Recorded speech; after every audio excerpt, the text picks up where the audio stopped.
22A పేరుతో అడ్డగోలుగా భూములు లాక్కోవాలని కాంగ్రెస్ కుట్రలు విఫలమయ్యాయి. ప్రైవేట్ ఆస్తులను నిషేధిత జాబితాలో చేర్చి డబ్బులు దండుకోవాలన్న గుంపు మేస్త్రి ముఠా ప్లాన్ బెడిసికొట్టింది. 22A నిషేధిత జాబితాపై తీవ్ర వ్యతిరేకత రావడంతో రేవంత్ సర్కార్ మాట మార్చింది.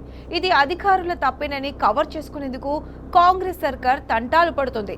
యుఎల్సీ భూములను అధికారులు పొరపాటున ప్రైవేట్ లిస్టులో పెట్టారని సన్నాయి నొక్కులు నొక్కుతుంది. బాధితులు కోర్టుకు వెళ్లొద్దని మంత్రి పొంగులేటి శ్రీనివాస్ రెడ్డి వేడుకుంటున్నాడు. అప్లికేషన్ సమర్పిస్తే త్వరలోనే నిషేధ జాబితా నుంచి తొలగిస్తామని మంత్రి ప్రకటించారు. టోల్ ఫ్రీ నెంబర్ కూడా ఏర్పాటు చేశామని పొంగులేటి తెలిపాడు. పొంగులేటి వివరణతో మరోసారి భూ స్కామ్లో సర్కార్ అడ్డంగా దొరికింది.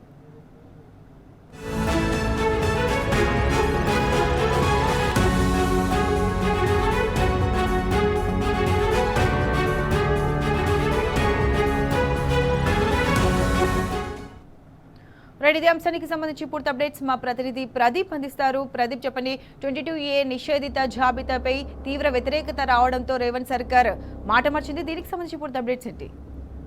22Aకి సంబంధించి ప్రజల్లో తీవ్ర వ్యతిరేకత వ్యక్తమైంది. అదేవిధంగా విపక్షాల నుంచి తీవ్రమైనటువంటి ఒత్తిడి వచ్చింది. ప్రైవేట్ భూములను నిషేధిత జాబితాలో చేర్చడం పైన పెద్ద ఎత్తున ఆగ్రహ విషయాలు ప్రజల నుంచి వ్యక్తమైనటువంటి నేపథ్యంలో ప్రభుత్వం ఎట్టకేలకు దిగివచ్చిందంటే చెప్పొచ్చు.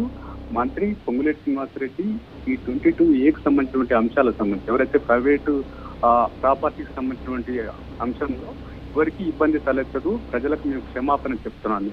మంత్రి సహజత్వానికి భిన్నంగా ప్రజల నుంచి వచ్చినటువంటి వ్యతిరేకతను దృష్టిలో పెట్టుకొని ప్రజలకు క్షమాపణ చెప్తారు. అయితే తమ నోటీసులో లేదు, అధికారులు పొరపాటును చేశారని చెప్పినటువంటి పరిస్థితి ఉంది. అయితే ఇంత పెద్ద నిర్ణయాన్ని అధికారులు సొంతంగా పొరపాటు చేసి ద్వారా 22A నిషేధిత జాబితాలో ప్రైవేటు ఆస్తులను ఎలా పెడతారనేటువంటి చర్చ ఉంది. ప్రజల్లో ఒక భయాందోళన కూడా ఉన్నాయి. చాలా మంది ఒత్తిడి కూడా జరిగిందంటున్నారు. ప్రైవేటు ఆస్తులకు సంబంధించిన నిషేధిత జాబితా నుంచి తొలగించేందుకు డబ్బులు కూడా డిమాండ్ చేసిన విమర్శలు కూడా వచ్చినటువంటి పరిస్థితి. పెద్ద ఎత్తున విమర్శలు అయితే ప్రభుత్వం పైన వచ్చినటువంటి పరిస్థితి. దీంతో సమర్థన ప్రయత్నం అయితే ప్రభుత్వం చేస్తూ ఉంది. ప్రజలెవరూ ఆందోళన చెందుతూ ప్రైవేటు వ్యక్తులకు సంబంధించినటువంటి భూములకు సంబంధించి నుంచి తొలగించి దానికోసం ఏర్పాటు చేస్తామని చెప్తున్నటువంటి పరిస్థితి. ఉన్నత స్థాయి అధికారులతో ఒక కమిటీని కూడా అత్యున్నత కమిటీని కూడా వేస్తాము.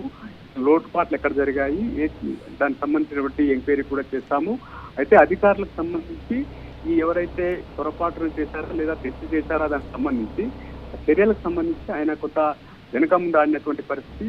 ఒక ఒత్తిడి ప్రశ్నించి ఒత్తిడి రావడంతో ఏదైతే కమిటీ చేసిన తర్వాత ఎవరు తప్పిదాలు చేశారో గుర్తించి సివియర్ యాక్షన్ తీసుకుంటామని ఎట్టకేలకు చెప్పాల్సినటువంటి పరిస్థితి అయితే వచ్చింది. మొత్తానికి ఏదైతే తాము పారదర్శకంగా ఉన్నామో ప్రజాపాలనలో అని చెప్పి భూభారత్ చెప్పినటువంటి ప్రభుత్వం ప్రైవేటు ఆస్తులను సంబంధించి పేదలు కష్టపడి సంపాదించినటువంటి ఆస్తులకు సంబంధించి దాన్ని నిషేధిత జాబితాలో పెట్టి దాంతో బార్గానింగ్ చేసినటువంటి పరిస్థితి. దీంతో పెద్ద ఎత్తున విమర్శలు వచ్చాయి. ప్రజలు ఆందోళనకు గురైనటువంటి పరిస్థితి.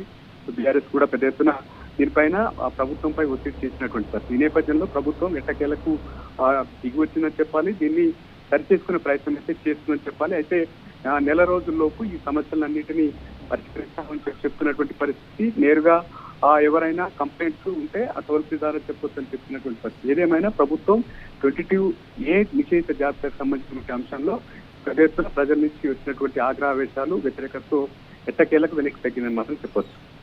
Right Pradeep, thanks for the updates.